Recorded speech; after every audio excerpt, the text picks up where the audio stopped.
The industry is all about the people. So I would love to introduce our first speaker of the session, Jodie Badcock, Chief Executive Officer for Resources and Engineering Skills Alliance, otherwise known as RESA. And she's going to be talking to us on mineral resources skills and workforce ecosystem in SA. Please make Jodie welcome.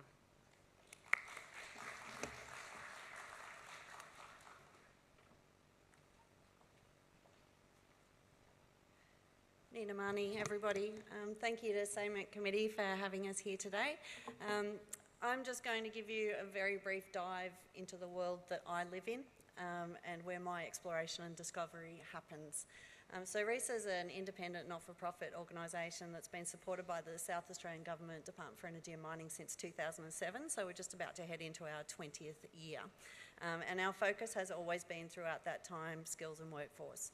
And you'll see some of the key statements from our funding agreement there, which really shapes where our focus lies.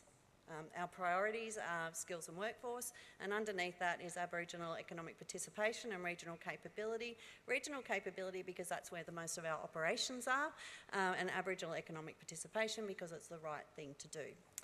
Skills and workforce, though, is we would think it would be relatively simple to connect people to opportunity and have a pathway that gets them from interest to being on the job. But it does get quite complex. If we just start with some data, understanding that the mining and energy sector in South Australia is energised and alive and dynamic and growing. So we've been monitoring hiring activity in the South Australian resources and energy sectors based on vacancy data since 2013. And we've seen continuous growth throughout that period. I think last year the Jobs and Skills Australia ABS data indicated 12% growth in jobs in South Australia in the mining and energy sector.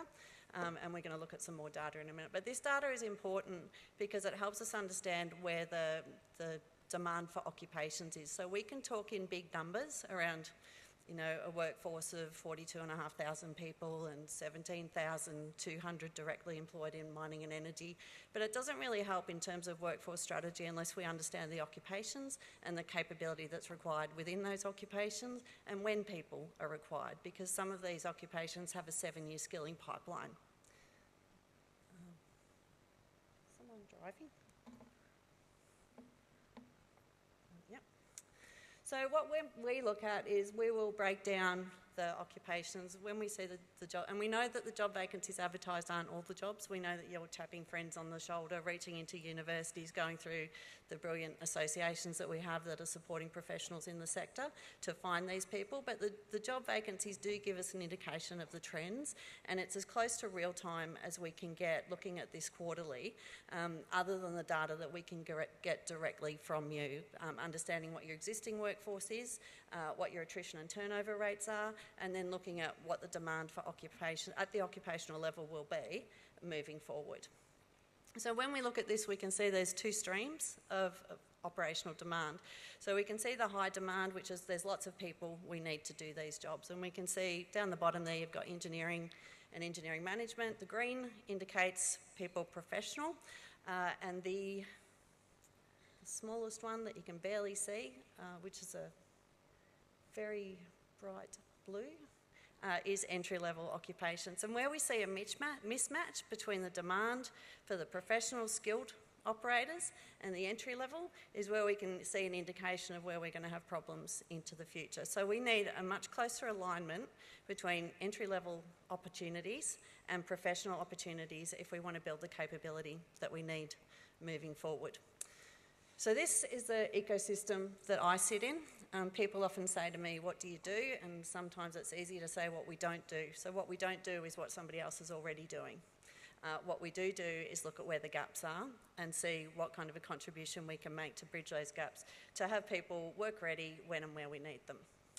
In terms of understanding the sector, full-time employment mid-year this year in South Australia's energy and mining sector was about 42,500 people.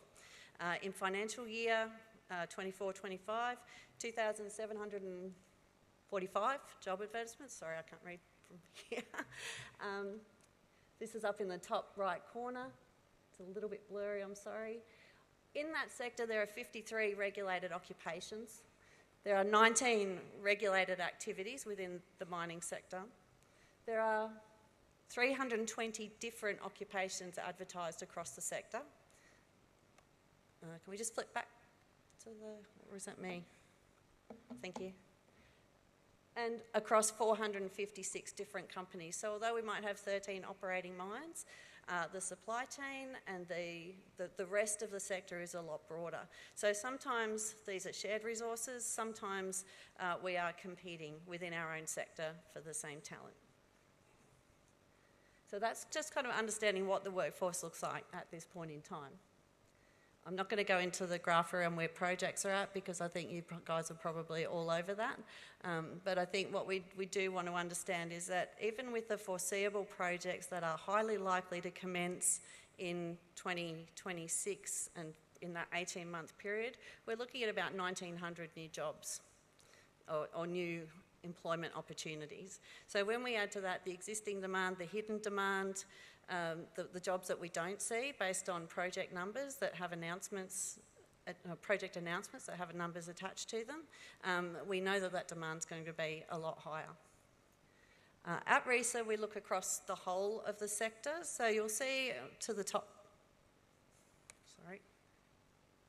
right, okay, we look at the different stages of engagement and attraction. So workforce attraction doesn't start at university, it doesn't start in Year 12, it starts in the community and in our primary schools. We need to build awareness of the industry and its value. We need to build perceptions that actually positively reflect the value that we as a sector offer to the community, and SAECM's got the great campaign running which is contributing to that. When we look at minerals, we see the products. And so we don't refer to mining as mining because it's one activity within the mineral exploration or the mineral resources sector. We talk about mineral resources because that's the value add product to the broader community. Those mineral resources are what enable modern living, so we talk about mineral resources, not mining, in terms of the perception and the value to the community. In terms of attraction, there are several aspects that we need to attract people, and we don't need to attract them just into the job, we need to attract them into the job in our industry sector.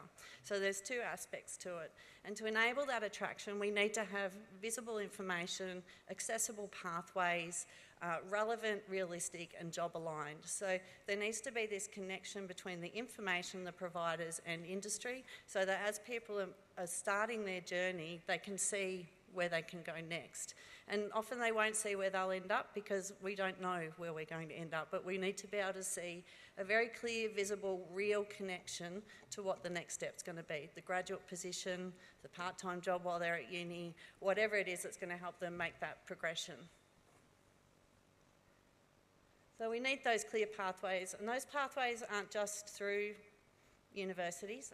We have great associations who provide professional development where the traditional structured systems might not be able to respond in the time and manner that we need.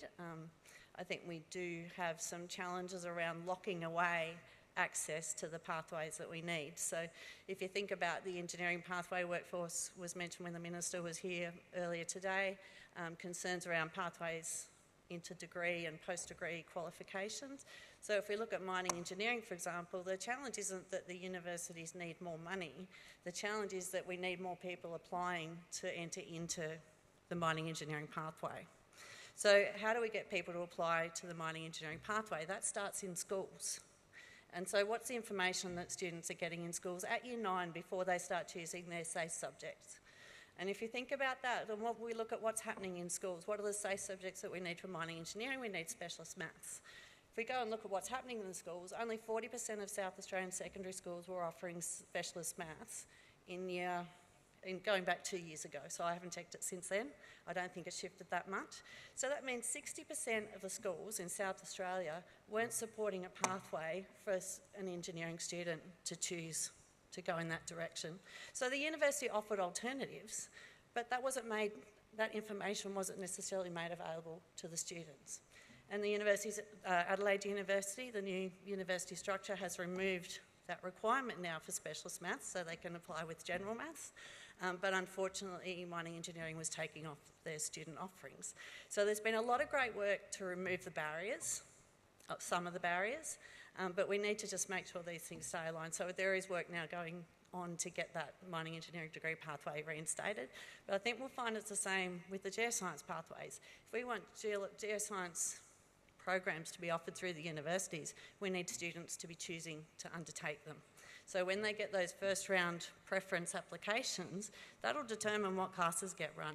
And if they have good numbers going through, then they will continue to be able to offer them. So, you know, a Commonwealth or a state funding solution isn't necessarily the driver that we need to be in the schools.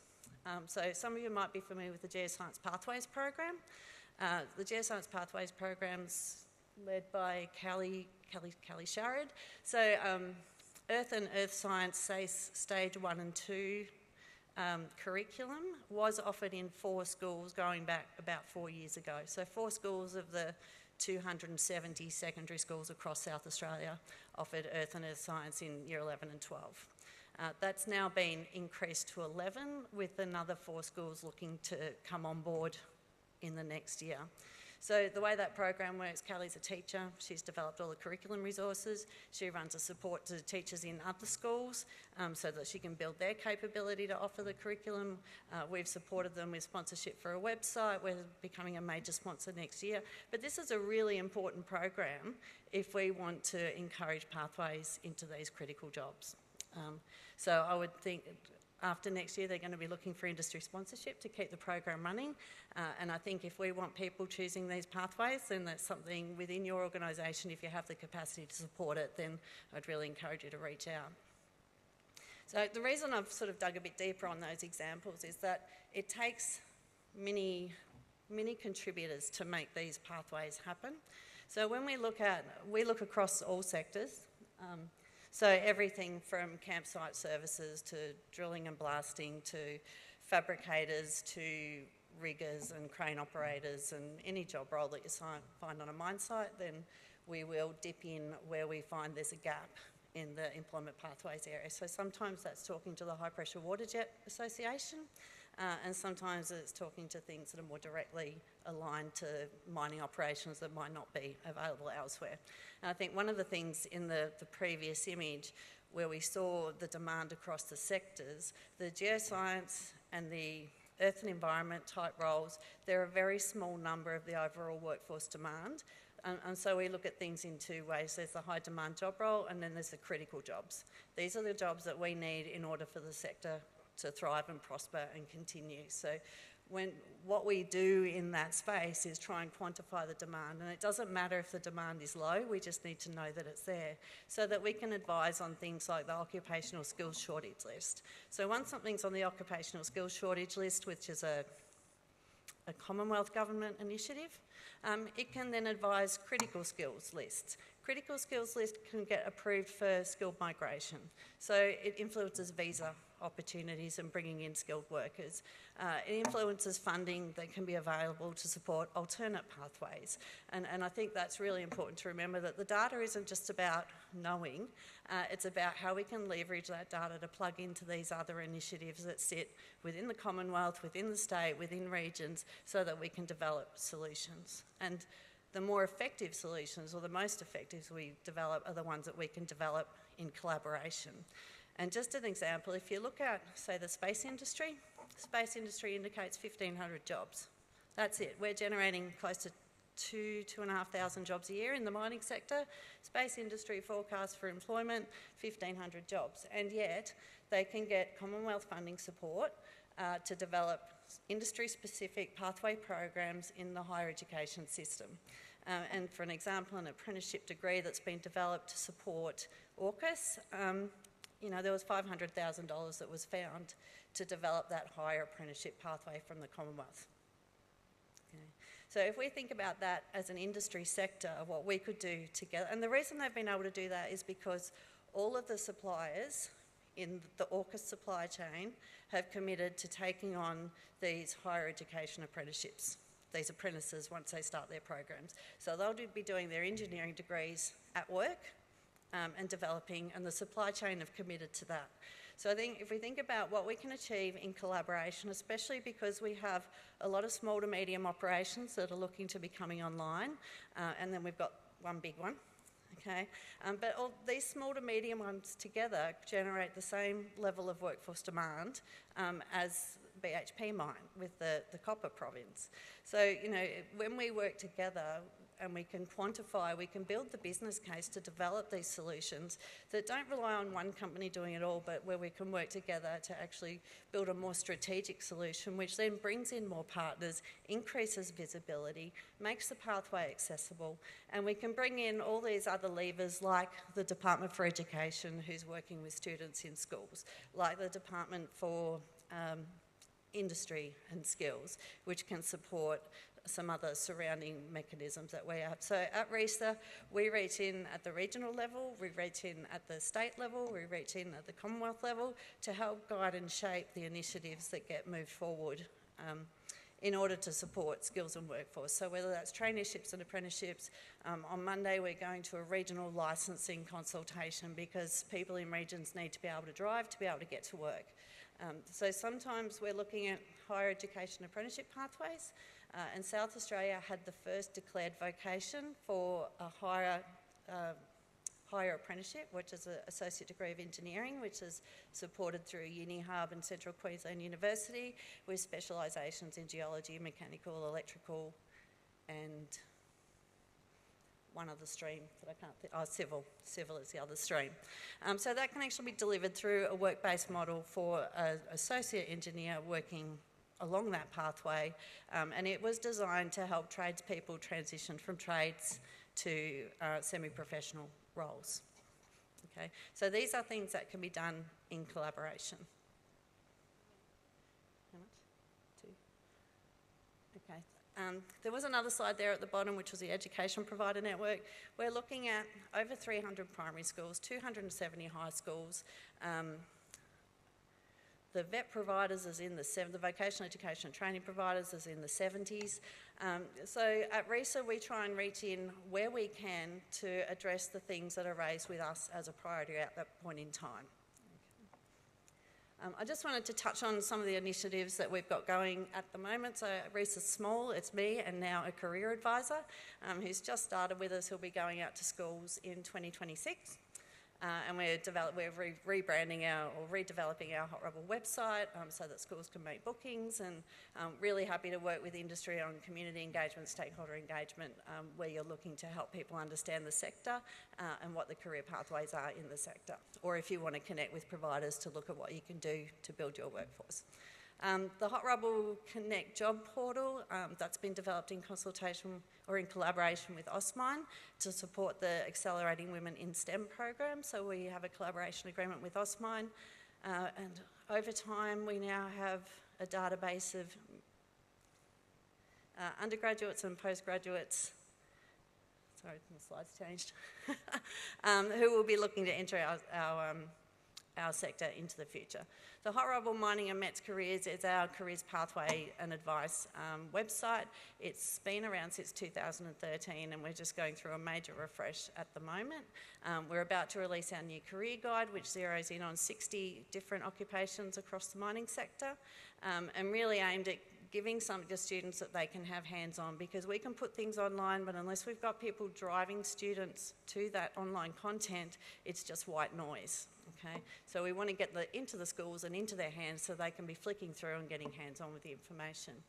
Our Mining Insights, we release quarterly hiring intentions reports, which summarises the data for the vacancy activity for the previous quarter, and a lot of that data is used to inform the other activities that we do in terms of informing critical skills at state and Commonwealth level. The Spencer Gulf Service Providers Guides for businesses anywhere in the Spencer Gulf, we provided a guide to training and employment service providers. So if you're looking for something specific, then it was all in one place. The Geoscience Pathways project I mentioned before, which is about the earth and environmental science in high school. We have a small budget for activities, and a third of our budget is going to support that program next year, which will allow it to continue for 2026. Accelerating Women in METS I mentioned. The rail initiatives, at the moment we have a responsible use of AI scholarships program. It's an online program that we're offering to people in the sector who want to be able to make informed decisions about how they use AI in their business, what the risks are, what the challenges are and what the opportunities are. So, and I've just had confirmation this morning we've issued 60 scholarships so far, or just over 60, and that program's now been extended until February next year. Accelerating Women in METS and Hiring Intentions got there twice. And regional, state and national representation. RESA sits on the Skills Commission's Construction and Mining Advisory Committee. I've been the Deputy Chair for the Strategic Workforce Advisory Panel for AusMesa, which is the National Jobs and Skills Council for the mining and automotive sectors.